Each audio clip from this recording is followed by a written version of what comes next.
ಶಾಲಾ ಸಮವಸ್ತ್ರರಾಗಲಿ ಯಾವುದೇ ನಿಯಮಗಳಾಗಲಿ ಆಯಾ ರಾಜ್ಯ ಸರ್ಕಾರಗಳು ಆ ಶಿಕ್ಷಣ ಸಂಸ್ಥೆಗಳು ಏನು ಮಾಡಿರ್ತವೆ ಅದರ ಪ್ರಕಾರ ನಡಿಬೇಕು. ಇವತ್ತು ಉದ್ದೇಶಪೂರ್ವಕವಾಗಿ ಇವತ್ತು ಹಿಜಾಬ್ ಹಾಕೊಂಡು ಬರ್ತಿರತ್ತಾರೆ, ನಾಳೆ ನಮ್ಮ ಶಾಲೆ ಒಳಗೆ ಒಂದು ಮಸೂದೆ ಕಟ್ಟಿ ಕೊಡುತ್ತಾರೆ. ಅವ್ರು ಹೇಳಿದ್ರು ನ್ಯಾಯ ಆಯ್ತಾ ಕಣ್ರಿ. ನಾಳೆ ಮತ್ತೊಂದು ಬೇಡಿಕೆಗಳನ್ನು ಇಡ್ತಾರೆ.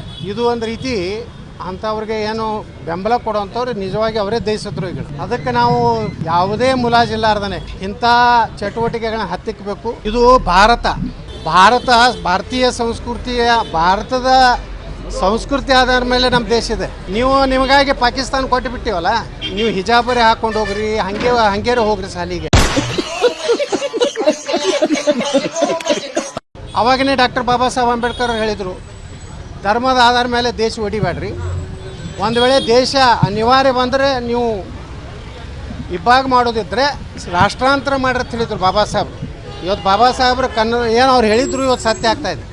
ಇವರು ಈ ದೇಶದ ಅನ್ನ ತಿಂದು, ಈ ದೇಶದ ನೀರು ಕುಡಿದು, ನಮ್ಮ ದೇಶದ ವಿರುದ್ಧ ಚಟುವಟಿಕೆ ಏನು ಮಾಡ್ತಾಯಿದ್ದಾರೆ.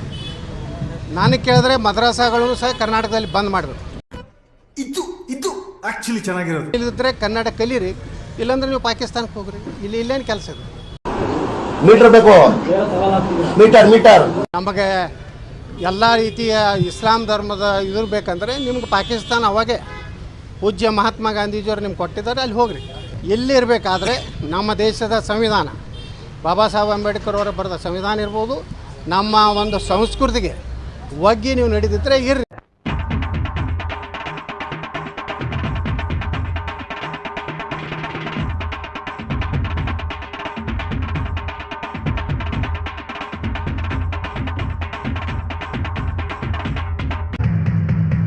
ಹಿಂದೂಗಳನ್ನು ವಿಚಾರ ಮಾಡಬೇಕಾಗ್ತದೆ. ಇನ್ನು 50% ಅವ್ರು ಆದರೆ ನಾವು ಹಿಂದೂಗಳೇ ಈ ದೇಶದಲ್ಲಿ ಉಳಿಲಿಕ್ಕೆ ಸಾಧ್ಯ ಇದೆಯಾ?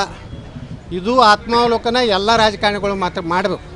ದುರ್ದೈವ ಅಂದ್ರೆ ಸಿದ್ದರಾಮಯ್ಯನವ್ರು ಏನು ನನಗೆ ಸಂಶಯ ಬರ್ತಾಯಿದೆ, ಅವರೇನು ಹಿಂದೂ ಅದಾರೋ ಅಥವಾ ಏನು ಸಾಬ್ರಾಗಿ ಯಾವಾಗ ಮತಾಂತರ ಆಗ್ಯಾರೋ. ಇದು ಜಾತ್ಯತೀತ ಲಕ್ಷಣ ಅಲ್ಲ. ಜಾತ್ಯತೀತ ಅಂದ್ರೇನು? ಎಲ್ಲ ಸಮಾಜದ ಭಾವನೆಗಳನ್ನು ತಿಳ್ಕೊಂಡು ಕೆಲಸ ಮಾಡಬೇಕು. ಒಂದು ವರ್ಗಕ್ಕೆ ತಲೆ ಮೇಲೆ ಕೂಡಿಸ್ಬಿಟ್ರೆ ಮುಂದೆ ದೇಶದ ಪರಿಸ್ಥಿತಿ ಏನಾಗ್ತದೆ? ಅವ್ರು ಹೇಳಿದ್ರು ನ್ಯಾಯ ಆಯ್ತಾ ಕಣ್ರಿ. ಈ ತಾಲಿಬಾನಿ ಸಂಸ್ಕೃತಿ ತರುವಂಥ ಏನು ಷಡ್ಯಂತ್ರ ನಡೆದಿದೆ, ಅದಕ್ಕೆ ಯಾವುದೇ ಸಂದರ್ಭದಲ್ಲಿಯೂ ನಮ್ಮ ಸರ್ಕಾರ ಆಗಲಿ ನಮ್ಮ ಪಕ್ಷ ಆಗಲಿ ಅವಕಾಶ ಕೊಡುವುದಿಲ್ಲ ಅನ್ನುವಂಥ ಸ್ಪಷ್ಟ ಸಂದೇಶ ಅವರಿಗೆಲ್ಲ ಕೊಡಬೇಕು. ಅವರಿಗೆ ಹಿಜಾಬ್ ಹಾಕ್ಕೊಂಡು ಬರ್ತಿದ್ರೆ ಅವ್ರನ್ನ ಶಾಲೆಯಿಂದ ಹೊರಗೆ ಹಾಕ್ಬೇಕು. ಬರೀ ಇಂಥದೆಯಾ?